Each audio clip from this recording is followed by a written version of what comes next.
The NBA Gambling Podcast on the Sports Gambling Podcast Network is brought to you by Underdog Fantasy. They're hooking you up new customers, pledge just $5. And hold on those funds, use promo code NBA SGPN. And welcome everyone to the NBA Gambling Podcast here on the Sports Gambling Podcast Network. It is currently Tuesday morning, November 4th, around 11 a.m. Eastern. I'm Rose Scott Reichel, joined by Lonte Smith together to break down our thoughts for the Tuesday card. Not the deepest Tuesday card, but still better than nothing. So it should be a couple of good games on the card in general. But Lonte, how's it going with you? I know college basketball started last night. How do you feel so far about the basketball, either in the pros or the college ranks? Yeah, it's a whirlwind of games, so it's hard to keep up with it if you're kind of a casual. But yeah, I mean, good games. The pros, some good results. I think the Lakers looked good last night without Reeves and Luka. They stole a win on the road. Miami stole a win on the road.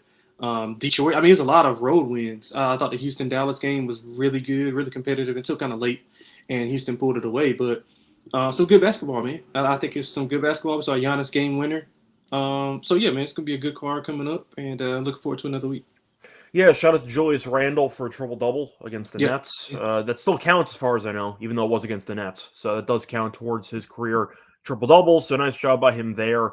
You mentioned the Giannis game winner and how the fans were booing Miles Turner and how they wanted for Turner, whatever makes them feel better. A nice win there for Milwaukee.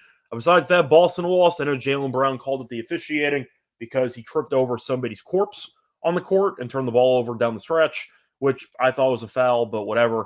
Knicks had a nice second half. Towns at 33 points, so nice job by him there. Grizzlies lost again. Ja was horrific from the floor again. He ended up having a double-double, but he was 5 of 16, 0-4 from 3. Still can't shoot, so besides all of the personality issues and him not getting along with the coach, the fact is he still can't shoot, which does limit his actual upside on the court.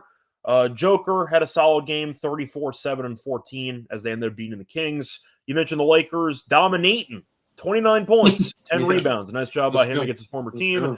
And the Heat ended up winning. I know we talked about it on air that the Clippers do have the Thunder today, so we thought it might be a bad look-ahead spot for the Clippers. I'm not sure if it was a look-ahead or just the fact that Miami is actually pretty good. But either way, the Heat got the job done as they almost choked the game away, but they held on to win by 1. So overall, good card. I know that I was sweating out my lock on the show yesterday. I had Nurkic, out of all people, over 9.5 points, and he has a putback layup with like a second to go to get him to 11. So shout out to Nurkic. The double-double was 280, so hopefully you ended up tailing that as well. But either way, Nurkic to get over 9.5 points did get there. What a very fun sweat. All right, anyway, I'll ask you. Before we get into it, let me ask you a few questions. So basically, it's just one question that I posed to a couple of people that are kind of in the basketball media. Why the hell did I bet on Nurkic? Is that No. It's a little bit more enticing than that. It's about Ja. So I don't know if you saw his post-game interview last night. I was going to say after the Pistons game or the first one? Yeah, the Pistons game. Did you see that one? Yes, I did. Yeah, so it's pretty obvious that he's not happy, and I don't know if it's. I think it's gone like too far where it's like I don't think it's comparable. I don't think it's like. I don't think you can like repair it. Yeah, I don't think you can repair it. So I put this up to a couple of people who cover the NBA, and I'll let you know what they said after you tell me your thoughts. So the first one is, would you trade Ja for LaMelo? Obviously, you know you have to put in other pieces with it. I was going to say, which team am I when you're asking this? Am I playing both sides right now? Yeah, just from both sides. If you were Charlotte, would you talk about it? If you were Memphis, is that kind of something that you would be into? So that's the first one. And then what about Trey? Ja and Trey. Okay, so Trey is intriguing because Trey's a free agent at the end of the year. So that does make sense if you don't want to lose Trey for nothing, so to speak, and you feel like you can potentially replace some of the production by getting Ja back. Trey is going to get paid a bunch of money. Whether you like Trey or not, there is a market for him. But I do think that if the Hawks really don't want to re-sign him, which based on the contract right now, if they did, they would have paid him already. So I'm assuming they don't want to re-sign Trey at this point, and him getting injured again doesn't help. I think Trey actually makes sense. Now, that's also more long-term plan building because Trey tends to play more games than Ja, but he's about to have a brand new contract kick in. And you kind of kick the tires with Ja for 2 more years under contract. So it does make sense to kind of push the can down the road. You get another talented but flawed point guard. It buys you another 2 years, and you go from there. So the Trey one, I understand. I don't know if Atlanta would go for it because they might just, in theory, want the cap space. I doubt it. But I think for Memphis, they would take that in 2 seconds because I think they're just done with Ja entirely. Atlanta's the question mark for that one, but the fact that he's a free agent does increase the probability of them accepting a trade like that. Now, for the LaMelo one, I got to look at the contract differential here because at first glance, that might actually seems pretty fair. Charlotte kind of identifies with LaMelo for some reason. He's never playing anyway. And Memphis identifies with Ja. So they both have insane crowd support despite never playing any meaningful games. Ja's played in more meaningful games than LaMelo has, and they're both hurt all the time. Yeah, Ja's won more than LaMelo too. Yeah, definitely. That's a very low bar. Yeah. So let me just if I was Memphis, go ahead. LaMelo's got 3 years left after this year, and you're looking at Ja having 2. The contract amounts are basically the same, but you get an extra year with LaMelo as opposed to Ja. Look, I'm low on all 3 of the players you just mentioned, so I would probably accept that. The Trey one I would decline if Trey had more years at this point. But the fact that Trey's going to be a free agent at the end of the season, you probably don't want to pay him. I think you're probably accepting. So I would say yes on both sides, but I'll ask you because I think Trey right now, just based on durability, I know he's hurt too, but I'd rather have Trey than Ja Morant. Wouldn't you? I think it's about the same, to be honest. Both of them have. I mean, Trey's won at a higher clip. They both have shooting issues. Trey's the better shooter, obviously. So I think that's kind of. I think it's kind of a wash. The LaMelo one I find really intriguing because that was very fascinating. Yeah, I know some people in Charlotte who, they love LaMelo there, obviously. Yeah. And the fan base loves him. I mean, he's like one of the mega stars. I mean, he's like a superstar. Like. Yeah, truly, like one of the superstars. Memphis at least made the playoffs a couple of times. The most meaningful game LaMelo ever played was them losing by 90 in the play-in game with Borregos at head coach. Right. Yeah, and so, but it's interesting because I mean, Ja will be closer to home. I don't know if that's a good thing or bad thing from South Carolina. But yeah, I find it intriguing. Just a couple of people. I just threw it around to a couple of people who cover the league and who obviously know more about the trajectory of people and how things work in the league. And yeah, that's one of the 2 things that I tossed to them, and they kind of said similar to what you said. It kind of just depends on the other things that you're getting with them, and what Memphis wants to do, because essentially I think they want to build around Jaren, and I think that's kind of spearheaded this tug of war between these two. For the record, I'm not excited about that plan either. Just for the record, I'm not a Jaren Jackson guy, but they traded away Bane already, got a bunch of picks. You could trade away Ja, try to get some picks back too. So I like, in theory, the hypothetical trades you just brought up because they all have their own flaws and they all might have, I don't want to say overstayed their welcome, but it kind of feels that way. Charlotte, you could argue, is intriguing, but if Miller can't stay healthy, then who cares? It doesn't really matter. For Atlanta, they're underachieving right now, which is kind of the story of the entire Trey saga over there, but he's also injured right now, so we'll see how he looks when he comes back. He's going to be out for about a month, give or take. Yep. I mean, LaMelo's never healthy anyway, and Ja's never healthy. So if you're asking which trade's more realistic, I think it would be the LaMelo for Ja one. But Trey being an impending free agent does open up a lot of possibilities for Atlanta to maybe pull the trigger. Yeah, one guy that works for the Hornets said they wouldn't accept Ja. I can understand that. Yeah, they said that like they wouldn't. I mean, obviously he's not making decisions. He just works for the organization. But do you think LaMelo is a more talented player than Ja Morant? Do ignoring injuries, just going solely based on what you see on the court, do you think LaMelo is better than Ja? That's a good question. Because they're both flawed in their own ways. That's a damn good question. I That's part of the question, because if some people in Charlotte think LaMelo's better than Ja, then why would you ever even consider doing that deal? Yeah, I probably would side with LaMelo. I probably would. I mean, just because of the shooting alone, because obviously you can't, like, people are playing back on Ja, and that's kind of taken away from his ability to get to the lane, which is kind of his superpower. But I think it's really close though. Like, I think it's like really, really like decimal points close. But I probably would, like, if you're telling me if I had a team full of like robots and I had to win a game against that other person that I don't pick in those 4 robots, I would take LaMelo. Yeah, I think I agree. Look, I think Ja's obviously a very talented guy, but the fact is I think LaMelo can do a bit more. Both guys don't guard anybody, so defense is kind of a push at that point. LaMelo can shoot arguably too much because he does take some terrible shots, but both guys mentally are unserious, so I do think there are some mental concerns for both guys. So solely talking about on-court presence, I do think LaMelo is a bit of a better all-around player, Yeah, but he's still a guy who I wouldn't want on my team. yeah, So, it's close, man. It's close, and I'm higher on Jordan. A lot yeah, of people. I think I would take LaMelo over Ja as well, but I recognize the flaws in both players. I think Memphis's game plan, though, isn't even to get one of those two guys. They'd rather get picks. Because if you wanted to get another point guard who would be your star attraction, then why did you trade Bane for a bunch of first-round picks? Yeah, I feel like you're positioning yourself for a rebuild entirely. And if you can get multiple first-round picks for Ja, I think that's the trade they'd rather have.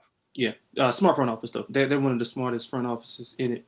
Draft well, they develop well, they make great moves. I don't think they've made us like. When's the last time we talked about Memphis making a bad, like, horrible move? Like, they're very good at drafting. We talk about this every year. Yeah, their draft history and even Coward this past year has turned out to be a really good piece in that draft class. Yeah, they're very good at making their own talent, but unfortunately, some of the guys that they picked and handed the keys to the franchise with have had their own concerns. So fair enough. Yeah, I didn't want me to go off on that route, but yeah, that's just interesting that I thought.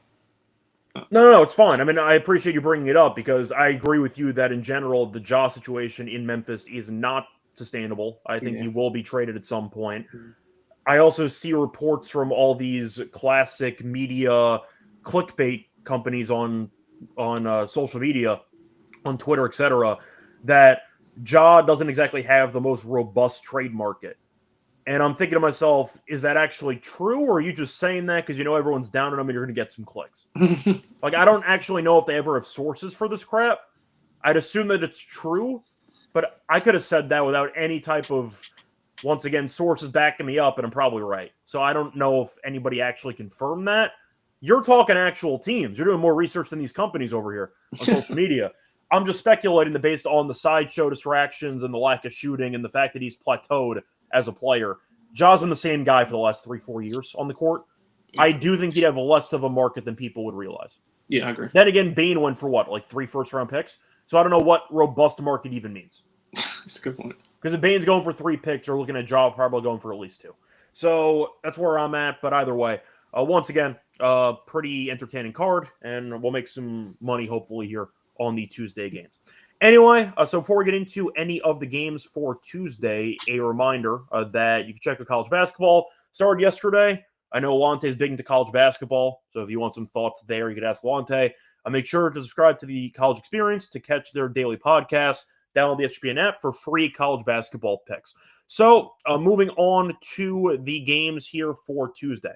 Starting off with Milwaukee, fresh off the game winner by Giannis against the Raptors traveling to Canada. Raptors are favored by 4.5. The over-under is at 236.5. Now, as of right now, Toronto's favored by 4.5. Even though nobody's listed for the injury report for Milwaukee besides Porter Jr. Having said that, that does feel very, very shady. So much so that I'm assuming Giannis will get added to the injury report at some point around, 1 p.m., give or take. But Giannis played a bunch of minutes, had the game winner, an emotional win for the team because they rallied behind Turner, who I didn't think was very good last night, but you know what, a win's a win. Had a big block there in the final minute defensively. But I do expect Giannis to potentially sit in this game, and that's why Toronto's favored by 4.5. So I'll ask you just first things first. Based on the spread, I know it's a bad spot with travel. Doesn't this look like Giannis is not playing based on the spread? Yeah, I completely agree. Bucks off the back-to-back and emotional game, like you said, with the Turner going back to Indiana, and probably a game that they should not have been that close in. But Indiana's feisty, and they've been fighting. But again, I mean, I just think it's a good spot for Toronto, with or without Giannis. So if you like the Raptors, you might want to go ahead and bet this now. I would, because I think it's pretty much a signal that he's not going to play. But I mean, they match up well with them, with or without Giannis, because they don't have, Milwaukee doesn't have a ton of shooters. They don't rely on Giannis is the only person that gets downhill and that can kind of, expose what they don't have in rim protection. So I like Toronto. I like their wings should be able to play extremely well against the Bucks, who lack wing presence. So yeah, I like the Raptors here. I like the Raptors early, so I would look at them first quarter as well. I think they'll come out at home, kind of try to put the nail in the coffin early, so they don't have to worry about it late. Yeah, the frustrating thing though for I'd say the NBA is that you see a bunch of players who will grab their knee or something, and then immediately you'll see them just hit a game-winning shot, and you're like, are you hurt or are you not hurt? Because Giannis grabbed his knee at some point with a couple minutes to go in regulation. And then everyone forgot about it because he literally hit the game-winning shot at the buzzer, so it didn't matter. But I did notice Giannis was kind of grabbing at his knee at one point with a couple minutes to go in regulation. So even if he's not actually that injured, the fact is you're playing a back-to-back with travel. I did notice, though, Giannis was kind of looking at his knee. So I do think Giannis might be sitting in this game. But either way, I do think you're looking at a spot where the line kind of suggests that despite Milwaukee right now looking like a number that's too good to be true, getting 4.5 with nobody listed on the injury report, there will be names added to that injury report. So keep an eye out for shoot-around. I would not bet that early. If Giannis is going through shoot-around, and if you do think he's going to play, then you probably want Milwaukee, because Milwaukee is getting a lot of points, in my opinion, with a healthy roster. But this is surprised that Giannis is going to be sitting, and the fact is he was grabbing his knee at one point at the end of regulation, so that kind of increases the chances, I think, of him not playing in this game. So I'll go for Toronto with you. I think Toronto has been playing better lately. I mean, they were pretty lucky that Cleveland sat half their team over the weekend. But you know what? They won a couple games recently. They can score. I mean, Quickly was terrible against Cleveland, but we know that he can have some good games as well. It's scoring depth for me. If Giannis doesn't play, yes, they beat Golden State. Then again, Golden State lost to the Pacers right after it, so Golden State's kind of had some issues recently. But I'm going to go with Toronto with you. I think Giannis sits in this game, personally. Moving on to the next game. You have the Magic taking on the Hawks. Now, we saw the Hawks actually win the first meeting in Orlando. Then again, Trey's now out, so we're going to see how they look. For the injury report, we know Orlando is healthy. The problem is they've been underachieving. Mo Wagner's still out, but they still have Suggs. They still have Bane, Franz, Banchero, and Carter in their starting lineup. For Atlanta, their projected point guard is allegedly Alexander Walker.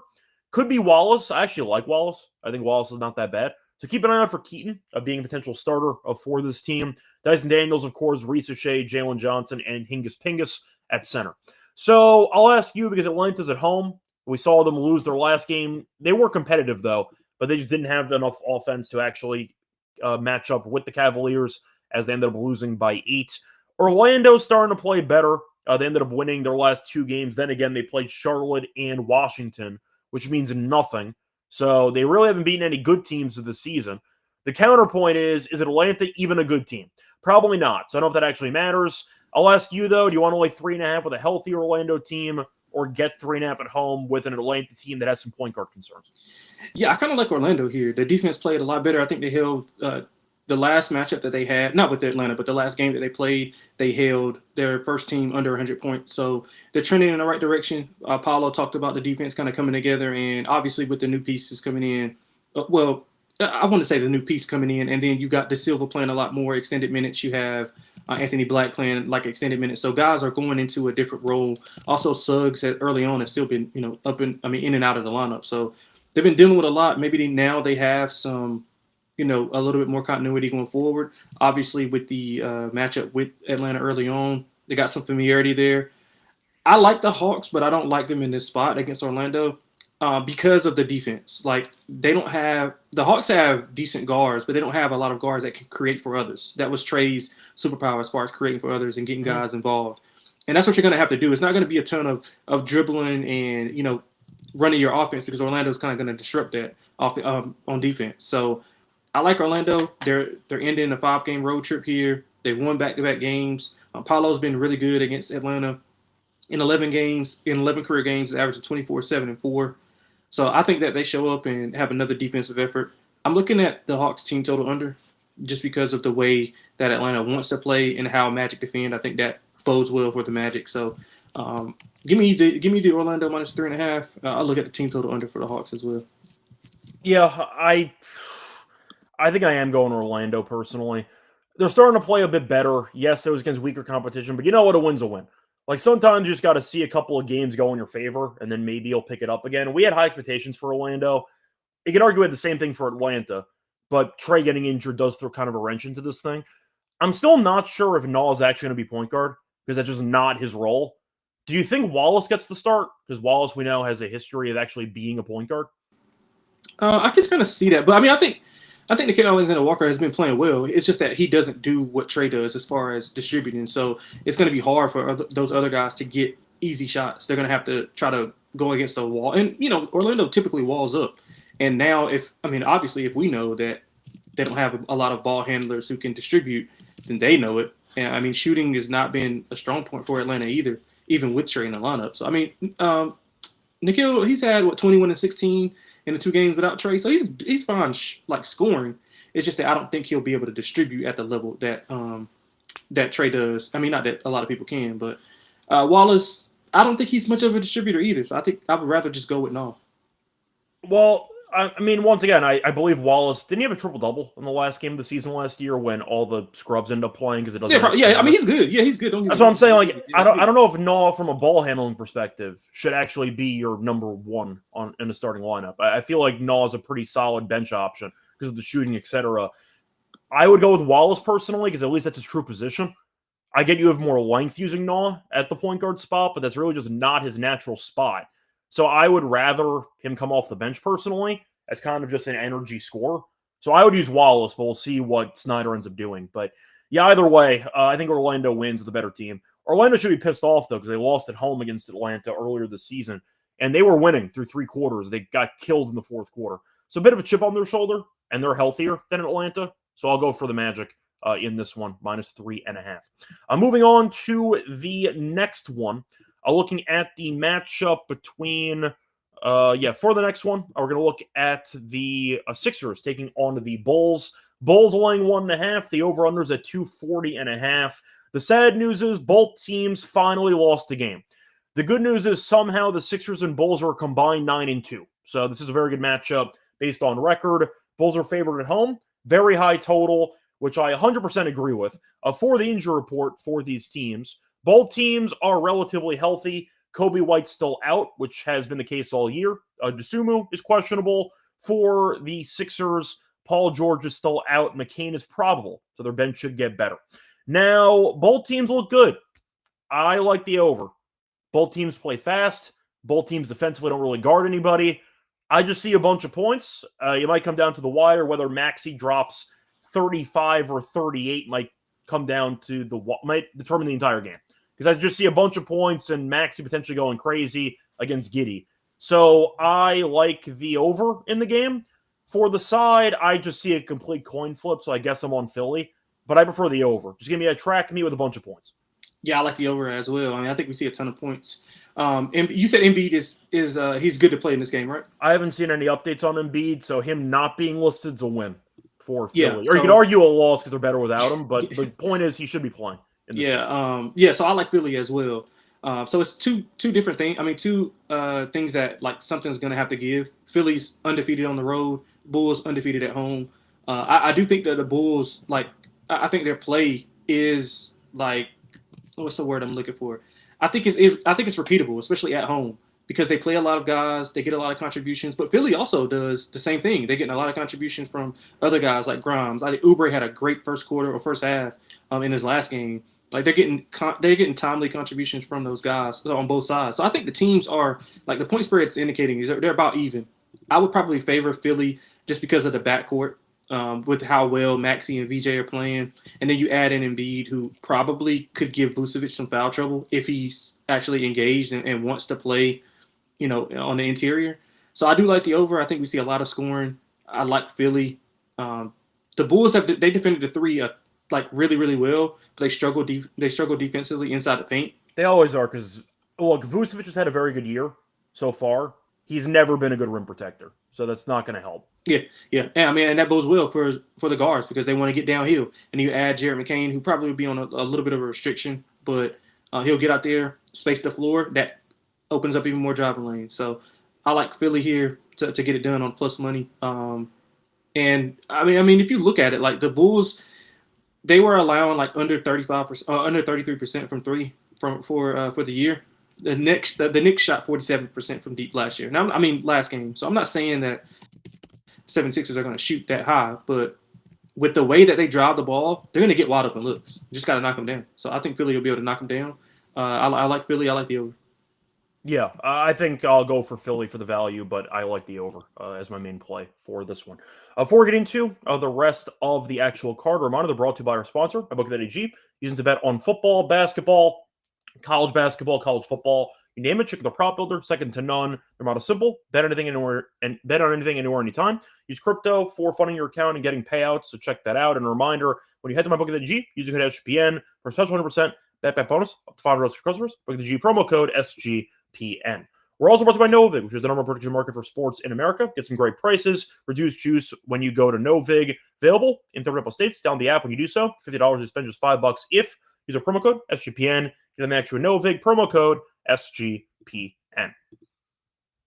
Welcome back, everyone, to the McGann Podcast. Finished going through the first couple games that we have for the card on Tuesday. Time to keep it moving with the Hornets taking on the Pelicans. Is it too early to play the drop, or can I play the drop? Because it feels like we are already in toilet bowl territory. Can I play the drop? The Hornets are fine. I mean, the Pelicans suck, but the Hornets. Yeah, I know the Pelicans might be bad enough that they. They do it on their own. Forcing me to do it by themselves. Yeah. Like every Nets game should just have a drop by default because one of these teams is just a complete waste of space. I'm going to play it because Charlotte has not been that good either recently. They're better than the Pelicans, of course, but they're not very good. So New Orleans laying 2.5. What can possibly go wrong? You're looking at the over-under 237.5. And for the injury report, LaMelo's questionable, which might explain why, of course, New Orleans is laying points. Then again, Zion's questionable. There's a shocker. And Missy's questionable. And DeJounte Murray's out going through some marriage stuff on Instagram. So I'll ask you, for this game, Pelicans laying 2.5. What can possibly go wrong? What do you like for this game? Yeah, I'm going to lay it with the Pelicans if I had to do it because I don't think LaMelo plays. He was dealing with an injury. He didn't play last game, which was impressive for the Hornets because they didn't have LaMelo or Miller, and they dominated a Utah team who's trending up. I mean, they won last night. Utah's been really good. Utah's been really good. So I thought that was a really good win. Still a little bit too much Keontae George for me, but they do look better than I expected. Yeah, they look a lot. I mean, Will Hardy can coach. He definitely can coach. But the Hornets, I mean, they look good. They rely a lot on their rookies. Con, Sion, and Kalk have been really good. Sion's nice. Yeah, he is. And Kalkbrenner, I mean, he doesn't wow you on the stat sheet, but he disrupts things defensively. I mean, he's not a 4-time defensive player of the year in the Big East for but what is he shooting? Like 85% from the floor because every shot he takes is a layup or a dunk. That's fine. He's exactly what you want from a rookie center. Exactly. He's exactly what you want from any center, to be honest. And he does a good job of getting out in space and defending as well. So, but I do think there's some value on the Pelicans. I mean, I know that's hard to say, but Hornets' road numbers aren't that good. They perform a lot better at home for obvious reasons with a team that young. And with that type of energy at home, they feed off of it. But I think the Pelicans can get it done here. I like the wings. Trey Murphy should have a monster. Trey Murphy should have a monster night, especially without Brandon Miller on the floor. Zion, if Zion does play, I mean, if Zion doesn't play, I like the Pelicans even more because that means the line will probably go down to about pick, and I like that even more. So I think it should be probably without Zion, probably should be about what it is now. But with him. I mean, I still like him either way. I think it's too short if it's Zion is playing. Granted, if LaMelo's playing or not. So I'm gonna take the Pelicans here to get their first win of the season. Yeah, for the record, I'm not going to bet this game. I have no interest at all. I will for you. On either team. I will for you. At the same point, Conceptually, I can't lay points with a team that's winless. I just can't do it. I get the argument is LaMelo, probably decent chance of not playing. You could argue that Zion might be 50-50, so that's why they're favored, because they're kind of hedging their bets. If Zion doesn't play, maybe you drop it by a point or so, but if Zion ends up playing, it goes up to 3.5, 4.5, so they're kind of hedging their bets. New Orleans, though, as far as I'm concerned, is just a fake basketball team, and the fact that Willie Green is still the coach, I think, is insane. They brought in new GM during the offseason, and they decided, you know what, we're going to wait and see on Willie Green. I don't really know what you have to wait and see. I feel like we've all seen the same thing for the last 3-4 years, and it's been a mess. So, look, the thing is, Charlotte had a new coach a year or two ago. I don't mind them. I actually don't mind their head coach. I get the team isn't very good, but I do think comparing coaches, Willie Green, I think, is probably towards the bottom if you were power ranking current NBA head coaches. I don't mind Charlotte's head coach. Do you? I don't think he's that bad. I mean, they haven't won many games, but I've chalked it up more to talent on the roster. Their coach isn't that bad. Yeah, no, I like Charles Lee. I mean, he had him playing despite all the injuries that happened. I mean, they played without the top two players last year. Yeah, for a majority of the year, they were still feisty at times. Like, yeah, they're really good on defense. They're really good on defense. They were still like top 13, top 12, 13 defensive efficiency with guys who weren't as talented. And now they have upgraded their talent significantly to me. And when LaMelo's on the floor, they just look a lot better. They can just get both of those guys, Miller and LaMelo, to stay healthy. I think they'll be fine. I mean, I think they'll be fighting for a play-in spot this year. I mean, that's how much they've upgraded, and he's a good coach. He got a good staff. So I like him. I'm going to push back a little bit, though, on the play-in thing. I get the Eastern Conference is weak. We have no idea how long Miller's going to be out for at this point. Yeah, that's true. That's the red flag for me. Yeah, I think that they looked early on like they could be a play-in team, kind of like the Bulls in years past of, like, I guess they're going for it, and maybe you'll get like a 9 or a 10 seed. But I do have to point out that Miller, we have no clue. The shoulder issue is serious, so he might be out for a couple months. Like, we don't know. Yeah, that's fair.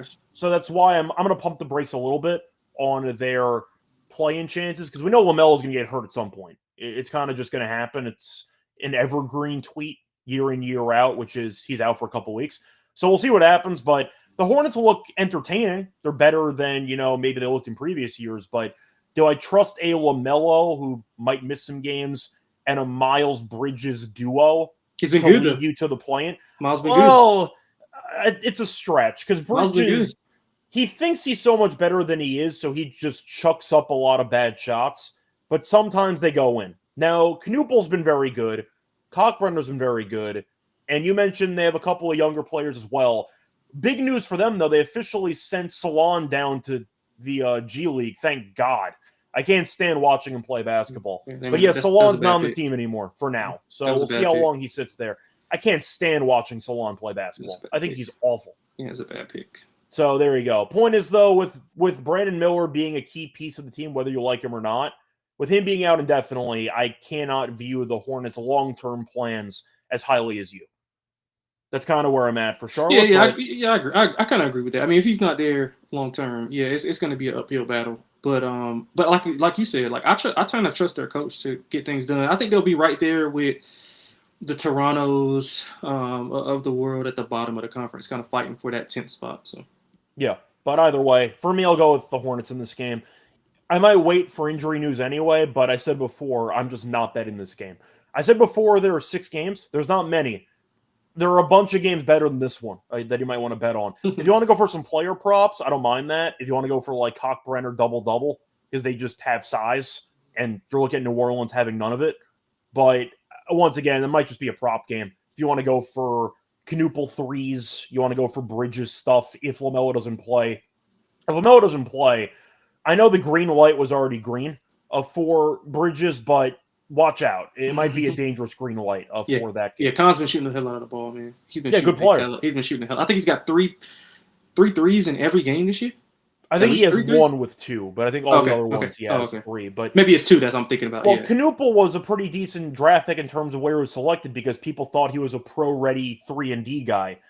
The defense is a bit questionable, but you know what? If you're going to shoot the lights out and you're ready to immediately contribute as a 3-point marksman, you're going to play a long time in this league. Yeah. And Knoopel looks the word I'll use is comfortable. He looks very, very fluid. He looks very, very intelligent when it comes to relocating, finding open spots on the perimeter. he has a pretty high basketball IQ, and you notice it when you watch him play. So I like him as a prospect. So we'll see how he looks for the rest of the rookie season, but he could be a decent prop option for this game. Moving on to the Suns taking on the Warriors. So the Suns have been playing better lately. Suns are 3-4. They're 0-3 though on the road.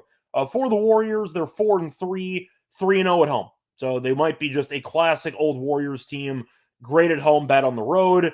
Same thing with the Suns, arguably. Before the spread here, I see about 11.5 or 10.5, and the over-under is around 233.5. Golden State looked like a world beater earlier this season, then lost back-to-back games against shorthanded Milwaukee with no Giannis and shorthanded Indiana in their last game. So once again, good at home, bad on the road. Luckily for them, they're at home this time. For the injury report for both teams, I see Dillon Brooks being out, Jalen Green being out. Besides that, for Golden State, no Horford, no Melton, and no Tui. So for this game, Golden State laying a ton, but they're at home. To be honest, I'll be different. Give me the Suns plus the 11.5. They've played better lately. Yes, the home road splits are alarming. Then again, Utah won a road game yesterday, so it's not impossible for these teams to actually win games.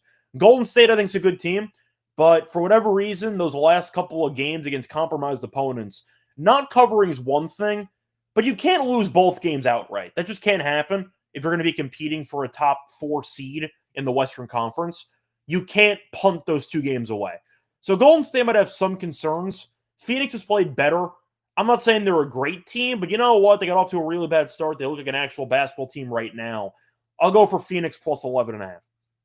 Yeah, I completely disagree. That's fine. Once again, yeah. I just don't want to lay 11.5 with this team right now. Yeah, I mean, I would lay it. I mean, the Warriors are coming off those 2 lackluster performances like you talked about, and Steph, Jimmy both called out the team about challenged them to be better and be more consistent. Steph said it was kind of on him to not get the offense going, and he kind of settled for some stuff. And Jimmy called them. I think he called the team just not giving a fuck. I think that's what he said, just not caring. So I think that they respond to that in a big way. And I mean, you talked about the Suns' home road splits. They're winless on the road. Warriors undefeated at home. Suns' road loss is about a total of 53 points. Yeah. I think the Warriors put it on them. They're coming off 2 days rest after having to harp on losing to those back-to-back games to the Bucks and Pacers, who are legitimately outmanned. They're legitimately outmanned by a lot of teams. So I think the Warriors come in first quarter, first half, full game. I love the Warriors in this spot. I think they may win by 20. Yeah, I mean, the Suns haven't been good, but they've been competitive in decent amount of these games. So they did. Yeah, that's true. They shut down Wemby, so that counts as something. They tried to play defense for a game. They gave up 118 points. I'll just ignore that. A point is that they shut down Wemby for a game. But yeah, I think Golden State wins, but I think it's a classic Golden State game where they randomly are up the entire game. You look up and it's a 5-point game and you're wondering how the hell we got here because they've been leading for about the last 43 minutes. So I'm going to go with the Suns plus the points. Maybe Golden State 1-10 could be an angle there, but I think Phoenix hangs in there. That's kind of my thoughts for this one. Moving on to the last game, you have the Thunder laying 7.5, taking on the Clippers. Clippers on a back-to-back after losing that heartbreaker to Miami yesterday. For the over-under, I see 220.5. For the injury report, as far as I know, Kawhi might not play in this game. Beal's questionable. Who cares? For Oklahoma City, Dort's questionable. J-Dub is still out. And besides that, Ajay Mitchell might not play. He's questionable as well. And the other Jalen Williams is questionable. So OKC's still injured to hell and back. Nobody cares. They're 7-0. So they keep winning games. Clippers are 3-3. Been very unimpressed by watching them. It's why I liked Miami yesterday. Somebody mentioned in the comment section about there was a potential look-at spot against OKC. So that was kind of the official, I'd say, stamp of approval for taking Miami yesterday, and they went outright. But watching the Clippers play, I'm so unimpressed. They needed a game-winning buzzer beater against the Pelicans. They lost to Miami. They got blown out by 90 against Utah. This team just doesn't look like they're fully mentally engaged, and maybe they'll pick it up at some point, but I'm just so unimpressed by the Clippers just in general. It feels like besides the performances, it just feels like mentally they're not fully invested in each game. And maybe you'd agree or disagree with that, but the vibe I'm getting is it feels like they know that they're a talented team, so they feel like they're entitled to wins, and they just coast the entire time. And it leaves them vulnerable to losing games. So you could argue against OKC, maybe they'll show up with a purpose and they'll actually get the job done. Kawhi might not play. It's a back-to-back. Do you feel the same way, though? Watching the Clippers, there's a sense of like superiority where it feels like they look at teams that are beneath them and say, oh, yeah, we're going to win this game. And they just don't give out their full effort and they almost lose. Do you notice the same thing? A little bit of both. I think they just play down to their competition. They play up to their competition. That's the way I would describe it, in like layman's terms. But the Clippers just don't seem like they are just fully committed to just burying bad teams. And that's kind of a red flag because this team got embarrassed in Game 7 last year. And they just came out kind of just going through the motions. Well, they got embarrassed the first game of the year. Yes, they did. They just came out and just like, oh, yeah, we're just going to win games. And I'm like, well, the other team's not going to give it to you. You still have to try. Yeah, I think JT brought up a great point as well. I think both LA teams suffer from the same thing. They don't have a ton of athleticism. I mean, this league is getting more athletic by the year. And we got younger guys on the wing, especially in the West. Like, you think about some of the wings that are on these teams in the Western Conference. Like, you have to be able to defend those wings. And Kawhi's still a good defender, but he's definitely not what he used to be. James Harden, obviously, no defender. Like, they have older guys who fit well in more of a playoff setting. I think they're a playoff team and not a regular season team. But I will say, in this specific spot, I do like the Clippers simply because of what we just talked about. They play up to their competition. They play down to their competition. Thunder are coming in. I mean, the Thunder are so good. Like, they're shooting 31% from three in their 7 and they're still winning every game. 31%. They can't shoot at all, and it doesn't matter. And they have injuries to. I mean, their second best player. Their second best player is out. He hasn't played all year. Chet's been out. Like, so SGA, AJ Mitchell, and I'm about to say Andrew Wiggins, Aaron Wiggins. Like, they have all these guys who are stepping up, and I just think that may catch up with them here in LA. The Clippers I think they're gonna give everything they have to kind of be competitive and maybe even shock the Thunder and win this game. So I like the Clippers. I think they keep it close. I think they have a shot to win it. It might be one of my dogs later on. Yeah, I see that Rozier in the comment sections mentioning that, losing Norman Powell is a big deal. Definitely, especially when you're replacing with Bradley Beal, who's done absolutely nothing with this team so far. Powell's been good. The issue is part of the reason why the Clippers got rid of him. He's already been injured with Miami. But I do think Norman Powell is clearly better than Bradley Beal in 2025. But you save money. I mean, that's why the Clippers did it, because they're paying Beal $5 million a year, and Powell's making what, like 20? So you tried to save some money, but Beal's been a mess with this team so far. I think that the Clippers are going to be very competitive because I agree with you. I do think they're going to live up to the reputation of playing up to competition, playing down to competition. At the same point, though, Kawhi, some people think might have sprained his ankle yesterday, so we'll see if he ends up suiting up or not. They have enough ball pressure to really frustrate the ball handlers for the Clippers. I like the under in the game. I mean, you mentioned that OKC can't shoot. And the Clippers, I think, from an actual turnover perspective and from a comfort perspective, the Thunder are going to be in their jersey the entire game, just pressuring ball handlers, forcing Harden to work a full game after playing yesterday. Maybe even picking him up full court just to try to take some energy out of his legs. I see an ugly game. Totals dropped around 2-3 points. I agree with it. The side might be tricky, but I like the under in this game. Completely agree with that. I think you brought up a great point. And we know the Thunder have they have just a bevy of guys who can come in and just play as hard as they can for a 7-8 minute stretch, and then they come out because they got other guys who can come in and do the same. Caruso at the point of attack, Wallace at the point of attack. Like, they have so many of these guys that can do that. So that could be an issue, which I think will slow down the game and make these teams execute in the half court. So yeah, I completely agree with the under. Love it. Yeah. Anything else you want to add for the actual card today, or should we just move on into our actual picks? Anything you want to talk about?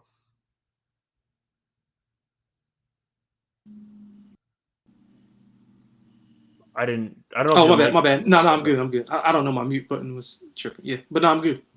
Okay, cool. Anyway, so before we get into our best bets, a reminder, they're brought to you by our sponsor, Underdog Fantasy. So we're going to do an Underdog entry in a few minutes. Play Pick'em entry, chance to win 5,000 times your entry. Pick higher or lower on your favorite player stats. Underdog will be also offering a brand new offer for new customers. Play just $5, get $100 bonus funds. Use promo code NBA SGPN. We're also brought to you by Rhythm. So they're crushing college football, the NFL. They just added NBA. Check out college basketball as well. Get some model plays there. Giving away cash prize of the week for tracking your bets in the app. Track 5 bets of the same type model you built. You can win $1K. Use promo code SGPN25 or download the app for quarter first month. That were the once again promo code SGPN25 for a quarter off your first month.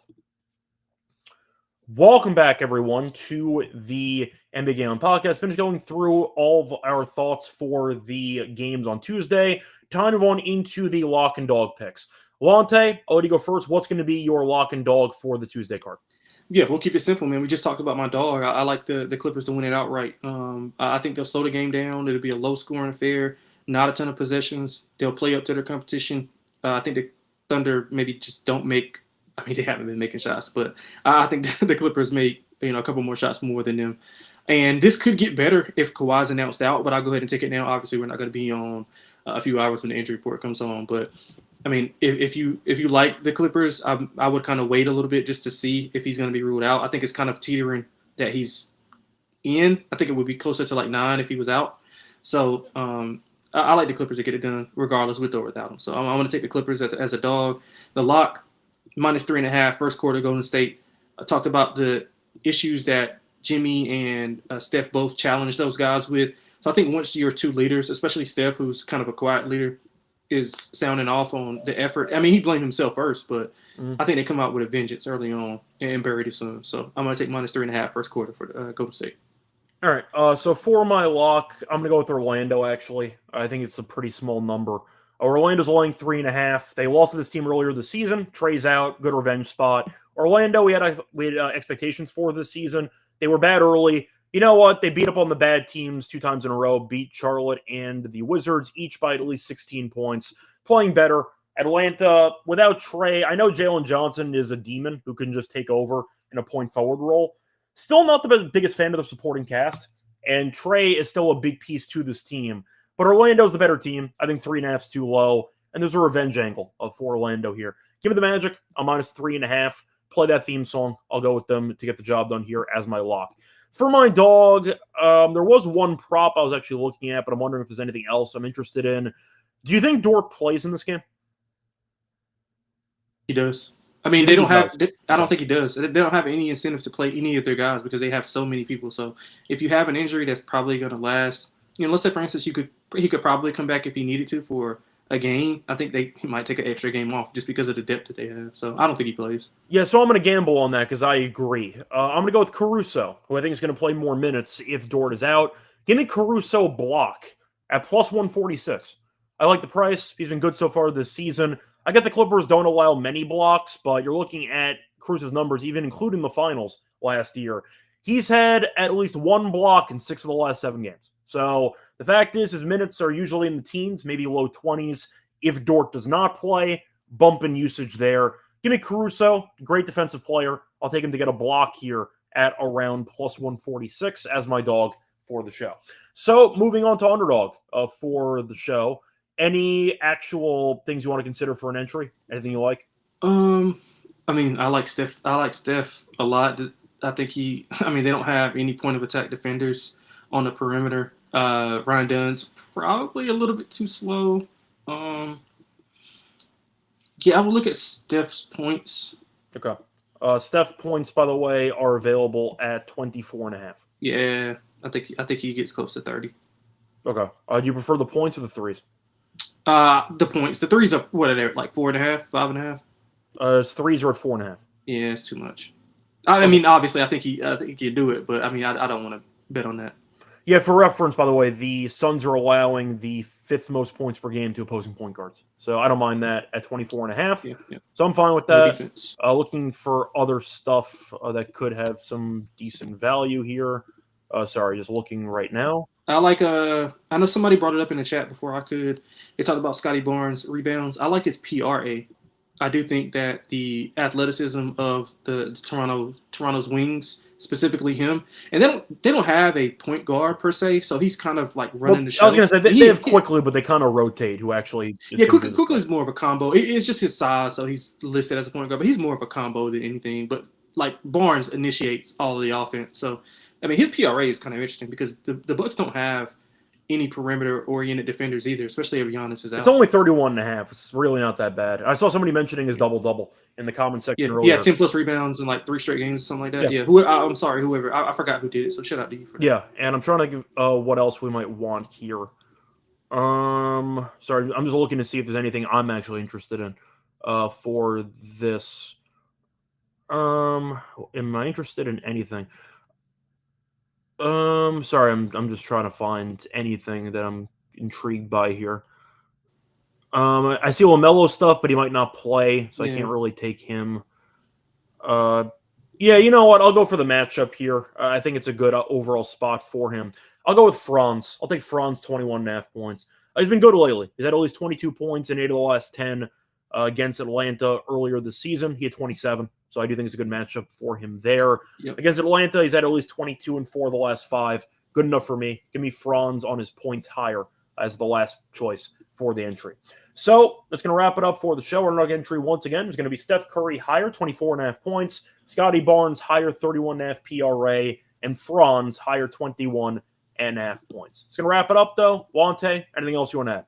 That's about it, man. Apologies for the tirade earlier. I know everybody didn't like it, so that's my fault, not Scott's. Oh, no, it's fine. Some people just want to get into the picks immediately. I don't mind talking NBA because there are some long-term implications for what we're talking about. But Ja's the storyline of the NBA right now. We were going to talk about it. It is what it is. The show is still 50 minutes, so it wasn't like we took that long anyway. But either way, that's going to wrap it up. We'll be back once again tomorrow. Till next time, good luck.